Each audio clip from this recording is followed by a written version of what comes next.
Anachokifanya Ibrahim Traore ndio kile alichokifanya hayati John Pombe Joseph Magufuli. Ingawa Traore kazidi kwa namna fulani hivi, kwani alichokifanya yeye kakifanya mpaka chuo kikuu, huku Magufuli yeye aliweka mpaka form 4.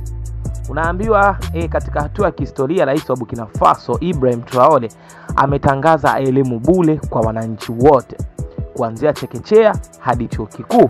Serikali imefuta ada zote za usajili, ada za mitihani pamoja na gharama za vifaa vya kujifunzia. Hii ni hatua kubwa ya kuhakikisha kila mtoto ana nafasi ya kusoma bila vizingiti.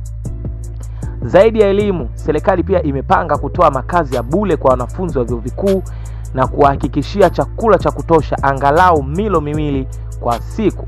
Kwa upande wa afya, Burkina Faso imejenga moja ya hospitali kubwa katika Afrika Magharibi, ikiwa ni sehemu ya ajenda ya huduma bora kwa wananchi. Ibrahim Traore anaweka historia si tu kwa maneno bali kwa vitendo. Hiki ndicho kilichonifanya mimi nimfananishe Ibrahim Traore pamoja na hayati John Pombe Joseph Magufuli, kwa sababu hivi wanavyovifanya ama hiki yeye anachokifanya tayari tulikiona hapa Tanzania kimetokea. Ni miaka michache tu hapo nyuma, tukianzia 2015 mpaka umauti unapokuja kumfika mwaka 2021.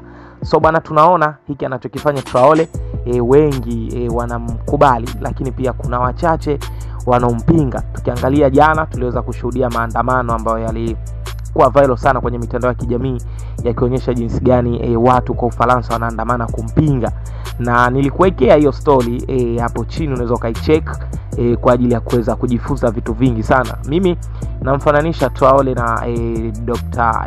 John Pombe Joseph Magufuli kutokana na jinsi ambavyo wanatumia muda mchache kufanya mambo mengi makubwa. Ikumbukwe kwamba Burkina Faso ni nchi moja ambayo inakuwa na vita, lakini pia uraisi wake umekuwa ni sio uraisi wa amani, yani umekuwa ni watu wanapinduana, huyu anampindua huyu anampindua huyu. Kwa hiyo ni vitu ambavyo vimekuwa vinaendelea sana pale Burkina Faso, lakini Traore kadumu kwa muda mchache sana na amefanya makubwa, huku wengi wakimsifia na wengine wakiendelea kumuona ni kama vile dictator. Ingawa anafanya makubwa na mazuri, lakini kuna watu wanamuona kama vile jamani dictator. Na nilikwambia kwenye video iliyopita kwamba hiki ambacho anachokifanya watu wa Burkina Faso kabla hawajakifanya wangetuuliza sisi ambao tulishawahi kuipata hiyo bahati ya kuwa na mtu ambaye alitufanyia makubwa sana ndani ya muda mchache, lakini Mungu akamtoa.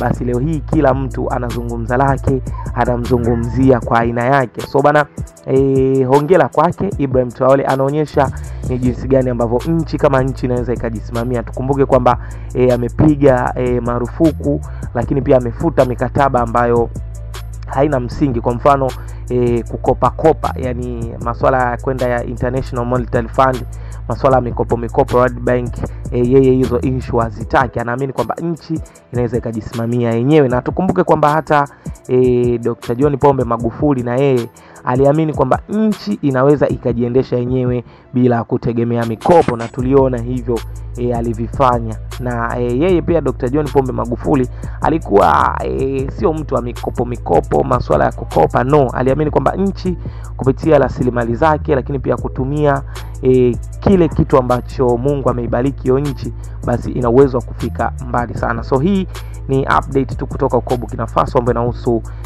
juu ya hili swala la elimu, ambapo Burkina Faso bwana, elimu ni bure sasa hivi mpaka chuo kikuu. Kwa hiyo hapo mtoto hana la kusingizia kwamba eti ada nini, no, kila kitu kimefutwa na maisha yanasonga mbele. So big up kwake Ibrahim Traore, captain mwenyewe, mwamba kweli kiboko ya wale ambao ni wasaliti na wale walafi katika nchi ya Burkina Faso.